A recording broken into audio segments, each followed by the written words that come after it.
மற்ற serial killer மாதிரி இவ இல்ல. மற்ற சீரியல் கில்லர் மாதிரி மறைச்சு கொலை பண்ணல. மற்ற சீரியல் கில்லர் மாதிரி எந்த மாஸ்க்கும் போடல. ஆலின் வர்னோஸ் ஒரு சீரியல் கில்லர் மட்டும் இல்ல, இவ ஒரு விக்டமும் கூட. அவளோட சின்ன வயசு வாழ்க்கை பாத்தீங்கன்னா ரொம்ப மோசமா இருந்துச்சு. ஆலின் வர்னோஸ் 1956 பிறந்தவ. அவளுடைய அப்பா ஒரு குழந்தைய சீரழிச்சிட்டு ஜெயிலுக்கு போறாரு. அவளுக்கு 14 வயசு ஆகுறதுக்கு முன்னாடியே அவளுடைய அப்பா ஜெயில இருந்து சூசைட் பண்ணிடுறாரு. அவளுடைய அம்மா வீட்டை விட்டு துரத்திடுறாங்க.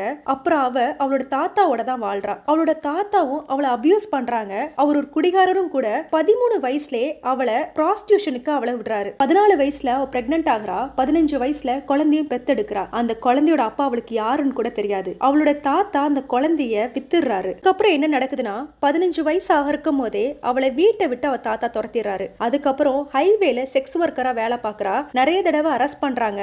அவளுக்கு ரோட்ல தான் வீடு. ட்ரக் டிரைவர், ஸ்ட்ரேஞ்சர்ஸ் எல்லாமே அவளோட கிளைண்டா இருக்காங்க. 1986 டைரியா மோர்ன்ற ஒருத்தரை மீட் பண்ணி காதலிக்க ஆரம்பிக்கிறாங்க ரெண்டு பேருமே. 1989 இருந்து 1990க்குள்ள 7 ஆண்களை அவ கொல்றா. அதை கொன்னது மட்டும் இல்லாம போலீஸ் கிட்ட டைரக்டா அவளே சொல்றா, நான் 22 கேலிபர் பிஸ்டலை வச்சுதான் அவங்களை கொன்னேன். கொன்னதுக்கான காரணம் என்னன்னா, அவங்க என்னை ரேப் பண்ண ட்ரை பண்ணாங்கன்னு சொல்லியிருக்கா. இது செல்ஃப் டிஃபென்ஸ்க்காக தான் நான் பண்ணேன்னு சொல்லியிருக்கா. இதே மாதிரி திருப்பி திருப்பி பண்ணிருக்கா. போலீஸ்க்கு டவுட் வர ஆரம்பிக்குது. அவ ஷூட் பண்ண ஆளுங்களெல்லாம் செக் பண்ணி பார்த்ததுல அவங்க கிட்ட இருந்த பணமும் செயின் எல்லாமே மிஸ் ஆகிருக்குன்னு தெரிய வருது. போலீஸ் அவகிட்ட உண்மையை கேட்கறாங்க. அவ உண்மையை சொல்ற மாதிரியே தெரியல. அதனால போலீஸ் அவளை பிடிக்கிறதுக்காக அவளோட லவ்வரா இருக்கக்கூடிய டைரியா மூலமாவே பிடிக்கணும்னு முடிவு பண்றாங்க. டைரியா கிட்ட ஒரு டேப் கொடுத்து இவகிட்ட உண்மையை சொல்லி அதை ரெக்கார்ட் பண்ணி கொண்டு வான்னு சொல்றாங்க. அதே மாதிரி அவனும் அவகிட்ட எல்லா விஷயத்தையும் கேட்கறான். அவ இவனை நம்பி எல்லாத்தையும் உண்மையை சொல்லிடுறா. டேப்ல ரெக்கார்ட் பண்ண விஷயத்த போலீஸ் கேட்டதுக்கு அப்புறம் பார்ல வச்சு அவளை அரெஸ்ட் பண்றாங்க. என்னைக்குனா